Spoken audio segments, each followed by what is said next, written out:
ನಮಸ್ಕಾರ, ಪ್ರಜಾರಾಜ್ಯ ಕನ್ನಡ ನ್ಯೂಸ್ಗೆ ಸ್ವಾಗತ.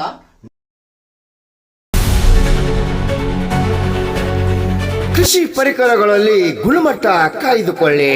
ಕೃಷಿ ಇಲಾಖೆ ಅಧಿಕಾರಿಗಳಾದ ಸಹದೇವ್ ಯರಗೋಬ್ ಹಾಗೂ RB ನಾಯ್ಕರ್. ಹುಕ್ಕೇರಿ ಕೃಷಿ ಇಲಾಖೆ ಹಮ್ಮಿಕೊಂಡಿದ್ದ 2025-26ನೇ ಸಾಲಿನ ಕೃಷಿ ಪರಿಕರ ಮಾರಾಟಗಾರರಿಗೆ ತರಬೇತಿ ಹಾಗೂ ಅರಿವು ಮೂಡಿಸುವ ಕಾರ್ಯಕ್ರಮ. ಹುಕ್ಕೇರಿ ತಾಲೂಕಿನಲ್ಲಿ ಅತ್ಯಂತ ಉತ್ತಮ ಮಳೆಯಾಗುತ್ತಿದ್ದು, ಕೃಷಿಗೆ ಬಳಸುವ ಪರಿಕರಗಳಲ್ಲಿ ಉತ್ತಮ ಗುಣಮಟ್ಟ ಕಾಯ್ದುಕೊಳ್ಳಬೇಕು ಹಾಗೂ ಕೃಷಿ ಪರಿಕರಗಳನ್ನು ಸರಿಯಾದ ಕ್ರಮದಲ್ಲಿ ಅಗತ್ಯ ದಾಖಲಾತಿ ನಿರ್ವಹಣೆ ಮಾಡಿ ಎಚ್ಚರಿಕೆಯಿಂದ ವ್ಯವಹಾರ ಮಾಡಬೇಕು ಎಂದು ಚಿಕ್ಕೋಡಿಯ ಕೃಷಿ ಉಪನಿರ್ದೇಶಕ ಸಹದೇವ್ ಯರಗೋಪ್ ಹಾಗೂ ಹುಕ್ಕೇರಿಯ ಕೃಷಿ ಸಹಾಯಕ ನಿರ್ದೇಶಕ RB ನಾಯ್ಕರ್ ಸೂಚನೆ. ಹುಕ್ಕೇರಿ ತಾಲೂಕಿನ ರೈತರಿಗೆ ಗುಣಮಟ್ಟದ ಪರಿಕರಗಳ ಅವಶ್ಯಕತೆ ಇದೆ. ರೈತರಿಗೆ ಅಗತ್ಯವಿರುವ ಕೃಷಿ ಪರಿಕರಗಳನ್ನು ಪೂರೈಕೆ ಮಾಡಬೇಕು. ಇಂತಹ ಗುಣಮಟ್ಟದ ಪರಿಕರಗಳನ್ನು ಬಳಸಿಕೊಂಡು ಕೃಷಿಕರು ಲಾಭ ಪಡೆಯುವ ವಿಶೇಷ ಗಮನ ಹರಿಸಬೇಕಿದೆ ಎಂದರು. ಈ ಸಂದರ್ಭದಲ್ಲಿ ಕೃಷಿಯ ಹಿರಿ ವಿಜ್ಞಾನಿ ಸುನೀಲ್ ಕುಮಾರ್ ನೂಲಿ, ತುಕ್ಕನಟ್ಟಿ KVK ವಿಜ್ಞಾನಿ DC ಚೌಗಳ, ಬಸವರಾಜ್ ಅಂಗಡಿ, ಮಲ್ಲಿಕಾರ್ಜುನ್ ಕೋಟೆವಾಲೆ, BK ಮೆಗನ್ನವರ್, ಸುಧೀರ್ ಕತ್ತಿ ಹಾಗೂ ತಾಲೂಕಿನ ಪರಿಕರ ಅಂಗಡಿಗಳ ಮಾಲೀಕರು ಪಾಲ್ಗೊಂಡಿದ್ದರು. ರಾಮಗೌಡ ಪಾಟೀಲ್, ಪ್ರಜಾರಾಜ್ಯ ಕನ್ನಡ ನ್ಯೂಸ್, ಹುಕ್ಕೇರಿ. ಸಾಮೂಹಿಕವಾಗಿ ಎಲ್ಲ ರೈತರು ಒಮ್ಮೆಲೆ ಕಂಟ್ರೋಲ್ ಮಾಡಲಿ, ಮ್ಯಾನೇಜ್ ಮಾಡಲಿ ಅಂತ ಹೇಳಿ ಎಲ್ಲ ಒಂದು ನಮ್ಮ ಹಳ್ಳಿಗಳಿಗೆ ನಮ್ಮ ಅಧಿಕಾರಿಗಳು ಮತ್ತು ವಿಜ್ಞಾನಿಗಳು ಭೇಟಿ ಕೊಟ್ಟು ಒಂದೇ ಟೈಮಲ್ಲಿ ಎಲ್ಲ ರೈತರಿಗೆ ತಿಳುವಳಿಕೆ ಹೇಳಿ ಮತ್ತು ಬಂದು ಎಲ್ಲ ಡೀಲರ್ಸ್ಗೆ ಅದೇ ಒಂದು ಅರಿವನ್ನು ಮೂಡಿಸುವಂತ ಕಾರ್ಯಕ್ರಮ ಹಮ್ಮಿಕೊಂಡಿದ್ದಾರೆ. ಅದೇ ತರ ಈಗಲೂ ಸಹಿತ ಈ ವರ್ಷ ಬಹಳಷ್ಟು ಒಳ್ಳೆ ಕ್ರಾಪ್ ಬೆಳೆಗಳು ಚೆನ್ನಾಗಿವೆ. ಆ ಬೆಳೆಗಳಿಗೆ ಸ್ವಲ್ಪ ಕೀಟ ರೋಗಗಳ ಬಾಧೆ ಸ್ವಲ್ಪ ಕಂಡು ಬರ್ತಾ ಇದೆ. ಅದಕ್ಕೆ ಬೇರೆ ತಾಲೂಕಿನ ರೀತಿ ನಮ್ಮಲ್ಲೇನೋ ಅಷ್ಟು ಸೀರಿಯಸ್ ಇಲ್ಲ. ಆದರೂ ಸಹಿತ ಈ ಸೋಯಾಬೀನ್ ಬೆಳೆಗೆ ಬೆಳೆ, ಆಮೇಲೆ ಕಾಯಿ ಕೊರಟ, ಸ್ಟಂಪ್ ಈ ಥರ ಒಂದಿಷ್ಟು ಕಂಡು ಬಂದವ. ಮತ್ತು ಮುಂದಿನ ದಿನಗಳಲ್ಲಿ ಯಾಕಂದರೆ ಈಗ ವಾತಾವರಣ ನೋಡಿದ್ರೆ ಬಹಳಷ್ಟು ಹೆಚ್ಚಿನಿಲ್ಲ. ಸೋಯಾಬೀನ್ ಬೆಳೆಗೆ ಒಂದು ತುಕ್ಕು ರೋಗ ಬರುವ ಬಹಳಷ್ಟು ಸಾಧ್ಯತೆ ಇದೆ. ಅದನ್ನು ಯಾವ ಥರ ಹತೋಟಿ ಮಾಡಬೇಕು ಅನ್ನೋದನ್ನು ನಾವು ಮತ್ತು ಕಬ್ಬಿಗೆ ರೂಟ್ಗಳಿರ್ಬೋದು, ಗೋಧಿ ಸೈನಿಕ ಹೊಡೆಯಬಹುದು, ಈ ರೀತಿ ಬೇರೆ ಬೇರೆ ಕೀಟಗಳು ಮತ್ತು ರೋಗಗಳು ಬರುವಂಥ ಒಂದು ಹಿನ್ನೆಲೆ ಇರೋದ್ರಿಂದ ನಾವೆಲ್ಲ ಇವತ್ತು ಬೆಳಿಗ್ಗೆ ಒಂದು 7 ತಂಡ ಮಾಡಿ ವಿಜ್ಞಾನಿಗಳು ಮತ್ತು ಅಧಿಕಾರಿಗಳು ಒಂದು ತಂಡ ಮಾಡಿ ನಮ್ಮ ಹಿರಿಯ ಸಾಹೇಬರ ನೇತೃತ್ವದಲ್ಲಿ ಇಡೀ ತಾಲೂಕಿನಲ್ಲಿ ನಾವು ಈಗ ಹೋಗಿ ಬಂದಿವಿ. ಕ್ಷೇತ್ರ ಭೇಟಿಯನ್ನು ಮಾಡಿ ಬಂದಿವಿ. ಮಾಡಿ ಬಂದಂಥ ಒಂದು ಏನು ಪರಿಣಾಮ ಫಲಿತಾಂಶ ಅದನ್ನು ನಮ್ಮ ವಿಜ್ಞಾನಿಗಳು ತಮಗೆ ಹೇಳ್ತಾರೆ.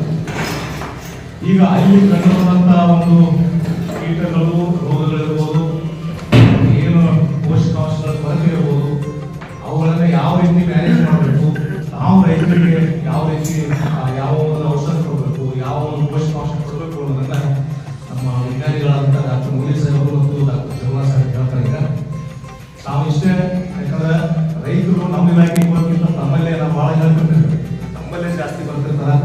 ನಾವು ಅವರಿಗೆ ತಿಳಿಸಿ ಅವರಿಗೆ ಭಯ ಈಗಿರುವಂಥ ಏನು ಸಮಸ್ಯೆಗಳಲ್ಲ ಅವನ್ನ ನಿಭಾಯಿಸಲಿಕ್ಕೆ ನಾವು ಹೇಳಬೇಕಾದದ್ದು ನಮ್ಮಲ್ಲಿ ಬಹಳಷ್ಟು. ಈ ಸೋಯಾಬೀನ್ ಬೆಳೆಗೆ ಹಲವಾರು ಕೀಡಿ ರೋಗಗಳ ಅಂಟುಕೊಂಡಿದೆ ಸರ್. ಅದಕ್ಕೆ ಯಾವ್ಯಾವ ಕ್ರಮಗಳನ್ನ ರೈತರು ಪಡ್ಕೋಬೇಕು, ಏನು ಅದಕ್ಕೆ ಪರಿಹಾರ ಅನ್ನೋದ್ರ ಬಗ್ಗೆ ನಮಸ್ಕಾರ.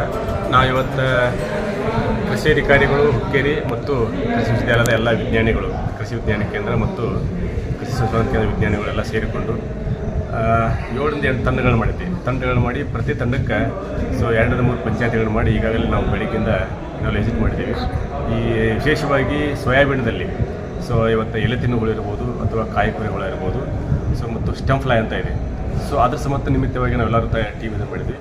ನಮ್ಮಲ್ಲಿ ಎಲ್ಲಿಯೂ ಆ ಥರದ ಭಾಳ ಸಿವಿಯರ್ ಆಗಿದ್ದಾಗಿತ್ತು ಅಥವಾ ಯಾವುದೇ ನಮ್ಮ ಬಾಧಿತ ಆದಂಥ ಕ್ಷೇತ್ರಗಳು ಇಲ್ಲಿ ನಮ್ಮ ಕ್ಷೇತ್ರ ಕಂಡು ಬಂದಿಲ್ಲ. ಅದಕ್ಕೆ ನಾವೀಗ ಮುಂಜಾಗ್ರತವಾಗಿ ಈ ಸಲ ನಿರಂತರವಾಗಿ ಈಗ ಏನು ಮೋಡ ಕವಿದ ವಾತಾವರಣ ಮತ್ತು ಈ ಡ್ರಿಸಲಿಂಗ್ಸ್ ಮಳೆ ಇರೋದ್ರಿಂದ ಸ್ವಲ್ಪ ರಸ್ಟ್ ಬರುವ ಚಾನ್ಸಸ್ ಇದೆ. ಸೊ ಆ ಉದ್ದೇಶಕ್ಕಾಗಿ ಮುಂಜಾಗ್ರತವಾಗಿ ರೈತರಿಗೆ ರಷ್ಟು ಬಂದ ಮೇಲೆ ನಾವು ಔಷಧಿ ಹೇಳೋದಕ್ಕಿಂತನೂ ಈಗ ಮುಂಜಾಗ್ರತವಾಗಿ ಹೇಳಿದರೆ ನಾವು ಭಾಳ ಪರಿಣಾಮಕಾರಿಯಾಗಿ ಹತೋಟಿ ಮಾಡ್ಬೋದು ಅಂತೇಳಿ ಇವತ್ತು ನಮ್ಮೆಲ್ಲ ವಿಜ್ಞಾನಿಗಳು ಮತ್ತು ಅಧಿಕಾರಿಗಳು ಸೇರಿಕೊಂಡು ಎಲ್ಲ ಭೇಟಿ ಮಾಡಿ ರೈತರಿಗೆ ಮುಂಜಾಗ್ರತವಾಗಿ ಸೊ ಈ ಎಲ್ಲ ಬೇರೆ ಏನೋ ಇವತ್ತು ಏನು ತುಕ್ಕು ರೋಗಕ್ಕೆ ಯಾವ ಔಷಧಿನ ಸ್ಪ್ರೇ ಮಾಡಬೇಕು ಅನ್ನೋದನ್ನು ನಾವು ರೈತರಿಗೆ ಹೇಳಿ ಅವರಿಗೆ ಮುಂಜಾಗ್ರತೆ ಹೇಳಿ ಅವ್ರ ಜಾಗೃತಿ ಮೂಡಿಸ್ಬೇಕು. ಈಗ ಹುಕ್ಕೇರಿ ತಾಲೂಕಿನಲ್ಲಿ ಎಷ್ಟು ಪ್ರಮಾಣದಲ್ಲಿದೆ ಸರ್ ರೋಗ? ಹುಕ್ಕೇರಿ ತಾಲೂಕಲ್ಲಿ ಮಾತ್ರ ಏನು ನಾವು ನೋಡಿದಷ್ಟೇ ರೋಗದ್ದು ಯಾವುದೂ ಇದಿಲ್ಲ, ಕಂಡು ಬಂದಿಲ್ಲ. ಇನ್ನು ಮುಂದೆ ಏನಾದರೂ ಈ ಕಟಾವಿಗೆಲ್ಲ ಇನ್ನೊಂದು 15 ದಿವಸ ಒಳಗೆ ಕಟಾವು ಬರ್ತಾ ಇದ್ದಲ್ಲ ಈ ಸೋಯಾಬೀನಿಗೆಲ್ಲ, ಮುಂದೆ ಏನಾದರೂ ಬಂದರೆ ಈ ವಾತಾವರಣ ಬಂದರೆ ಅದಕ್ಕೆ ಕಂಟ್ರೋಲ್ ಮಾಡೋದಕ್ಕಾಗಿ ನಾವು ಜಾಗೃತಿ ಮೂಡಿಸಬೇಕು. ಈ ಸದ್ಯ ಯಾವುದೂ ನಮ್ಮಲ್ಲಿ ತುಕ್ಕು ರೋಗದ ಯಾವುದೂ ಬಾಧಿತ ಕ್ಷೇತ್ರಗಳು ಕಂಡು ಬಂದಿಲ್ಲ.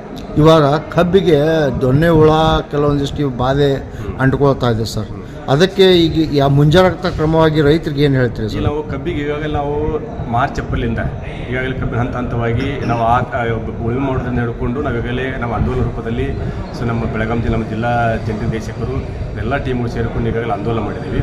ಅಷ್ಟಾಗಿಯೂ ಈಗ ನಂತರ ಕಂಡು ಬಂದ ಪ್ಲಾಟ್ಗಳಲ್ಲಿ ಈಗ ನಾವು ಕ್ಲೋರೋಪೈರಿಫಾಸ್ ಡೆನ್ಸಿಂಗ್ ಮಾಡಿಕೊಂಡದನ್ನು ನಾವು ರೈತರಿಗೆ ಹೇಳಿ ಅದರ ಜೊತೆಯಲ್ಲಿ ಮಾತಾಡಿದ್ದೀವಿ. ಈ ರೈತರಿಗೆ ಸರಿಯಾದ ಟೈಮ್ದಲ್ಲಿ ಯೂರಿಯಾ ಸಿಗ್ತಾ ಇಲ್ಲ, ಅದಕ್ಕೆ ಏನು ತಾವು ಕ್ರಮ ಕೈಗೊಂಡಿದ್ದೀರಿ?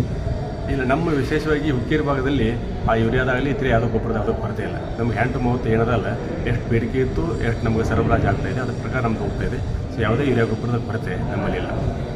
ಓಕೆ, ಇದನ್ನು ಬಿಟ್ಟು ಈಗ ರೈತರು ಈಗಾಗಲೇ ಯೂರಿಯಾ ಗೊಬ್ಬರಕ್ಕಾಗಿ ಸಾಕಷ್ಟು ಬೇಡಿಕೆ ನೀಡ್ತಾ ಇದ್ದಾರೆ. ನಾವು ಯೂರಿಯಾಕ್ಕೆ ಪರ್ಯಾಯವಾಗಿ ನ್ಯಾನೋ ಯೂರಿಯಾವನ್ನು ಹೇಳ್ತಾ ಇದ್ದೀವಿ. ಈಗ ನ್ಯಾನೋ ಯೂರಿಯಾವನ್ನು ಸಾಕಷ್ಟು ಮಂದಿ ರೈತರು ಬಳಕೆ ಮಾಡ್ತಾ ಇದ್ದಾರೆ. ಸೊ ನಾವು ಬೇರೆ ಬೇರೆ ಹಳ್ಳಿಗಳಲ್ಲಿ ಪಂಚಾಯತ್ ಮಟ್ಟದ ತಾಲೂಕುಗಳಲ್ಲಿ ಈಗ ಅದ್ರ ಬಗ್ಗೆ ನಾವೆಲ್ಲ ಪ್ರತ್ಯಕ್ಷ ಮಾಡಿ ನ್ಯಾನೋ ಯೂರಿಯಾದ ಡೆಮೋನೆಲ್ಲ ತೋರಿಸಿ ರೈತರಿಗೆಲ್ಲ ಅದ್ರ ಬಗ್ಗೆ ಜಾಗೃತಿ ಮೂಡಿಸ್ತಾ ಇದ್ದೀವಿ. ಸೊ ಇದನ್ನು ಮಾಡೋದ್ರಿಂದ ನಾವು ಹೆಚ್ಚಿನ ಪ್ರಮಾಣದ ಯೂರಿಯಾ ಬಳಕೆ ಒಂದಿಷ್ಟು ಆಗಲಿ ಬರ್ತಾವೆ 85-90 ದಿವಸಿಗೆ ಬಂದ್ಬಿಡ್ತಾವೆ, ಇನ್ನೊಂದಿಷ್ಟು 95-100 ದಿವಸನಾಗ 2 ದಿವಸ ಕಡೆ ಆಗ್ತದೆ. ಈ ಸತ ಸ್ವಲ್ಪ ಮುಂಗಾರು ಮಳೆ ಒಳ್ಳೇದಾಯ್ತು, ಹೀಗಾಗಿ ರೈತರು ಬಹಳಷ್ಟು ಸೋಯಾಬೀನ್ ಕಡೆ ಒಲವು ತೋರಿದ್ರು. ಇಲ್ಲಿ ಬಹಳಷ್ಟು ಸೋಯಾಬೀನ್ ಹಾಕ್ತಾರೆ. ಸೋಯಾಬೀನ್ ತಗೊಂಡು ಕಬ್ಬು ತಗೋಂತ ಒಂದು ಕ್ರಾಪಿಂಗ್ ಸಿಸ್ಟಮ್ ಅದ ನಮ್ಗೆ. ಅದಕ್ಕೆ ಈ ಸೋಯಾಬೀನಿಗೆ ಏನಾಗಿದೆ, ಬಹಳಷ್ಟು ಮಳೆ ಆಗಿದೆ, ಚೆನ್ನಾಗಿ ಮಳೆ ಆಗಿದೆ. ಆಮೇಲೆ ಒಂದಿಷ್ಟು ರೈತರು ಬಹಳಷ್ಟು ಗೊಬ್ಬರವನ್ನು ಉಪಯೋಗ ಮಾಡಿದ್ರೆ ಈ ಡ್ರಿಜ್ಲಿಂಗ್ ರೇನ್ ಇರೋದ್ರಿಂದ ಕಂಟಿನ್ಯೂಸ್ ಗ್ರೋತ್ ಅದ. ಆಮೇಲೆ ನಿಮ್ಗೆ ಗೊತ್ತದೆ ಇದು ಬೇರೆ ಮೇಲೆ ತಾನಾಗೆ ಸಾರ್ವಜನಿಕ ನೆಡ್ಕೋತ ಶಕ್ತಿ ಇರುತ್ತೆ. ಇದು ದ್ವಿದಳ ಜಾತಿಗೆ ಸೇರಿದಂತ ಬೆಳೆ, ಎಣ್ಣೆಕಾಳು ಬೆಳೆ ಅಂತಾರೆ. ಇದು ಏನಾಗ್ಬಿಟ್ಟದೆ, ಗ್ರೋತ್ ಹೆಚ್ಚಾಗ್ಬಿಡುತ್ತೆ, ಹೈಟ್ ಹೆಚ್ಚಾಗಿದೆ. ಆಮೇಲೆ ನಮ್ಮ ರೈತರು ಬಹಳಷ್ಟು ಕೆಮಿಕಲ್ಗಳನ್ನ ಹೊಡಿತಾರೆ. ಆದ್ರೆ ಎಕರೆಗೆ ಎಷ್ಟು ನೀರು ಹೋಗ್ಬೇಕನ್ನೋದು ನಾವು ವೈಜ್ಞಾನಿಕವಾಗಿ 200 ಲೀಟರ್ ನೀರು ಪ್ರತಿ ಎಕರೆಗೆ ಹೋಗ್ಬೇಕಂತ ಹೇಳ್ತೀವಿ. ಅವರಷ್ಟು ಹೊಡೆಯೋದಿಲ್ಲ. 4-5 ಪಂಪರ್ ಹೊಡಿತಾರೆ, ಒಂದು 15 ಲೀಟರ್ದು 10 ಪಂಪ್ ಹೊಡಿಬೇಕಾದ್ರೆ ಬಹಳ ಆಗ್ತದೆ. ಒಂದು ಎಕರೆಗೆ 150 ಲೀಟರ್. ನಾವು ಮೊದಲು 300 ಲೀಟರ್ ಹೇಳ್ತಿದ್ವಿ, 200 ಲೀಟರ್ ಬಂದಿದ್ವಿ. ಹಾಗಾಗಿ ಕೀಟ ಮತ್ತು ರೋಗದ ಬಾಧೆ ಒಂದು ಸ್ವಲ್ಪ ಅದು ಏನಾಗಿದೆ ಅಂದ್ರೆ ಈ ಹವಾಮಾನದ ಬದಲಾವಣೆ ಮತ್ತು ಈ ಮಳೆ, ತುಂತುರು ಮಳೆ, ಆಮೇಲೆ ಕಂಟಿನ್ಯೂಸ್ ಆಗಿ ಹಂಗೆ ಕ್ಲೌಡಿ ಇರೋದ್ರಿಂದ ಅದು ಬಹಳಷ್ಟು ಉಲ್ಬಣ ಹಾಕೋದು ಹೊಂಟದು. ಆದ್ರೆ ನಮ್ಮ ತಾಲೂಕಿನಲ್ಲಿ ಉಲ್ಬಣ ಹಾಕೋದಿಲ್ಲಂದಿಲ್ಲ. ಆದ್ರೆ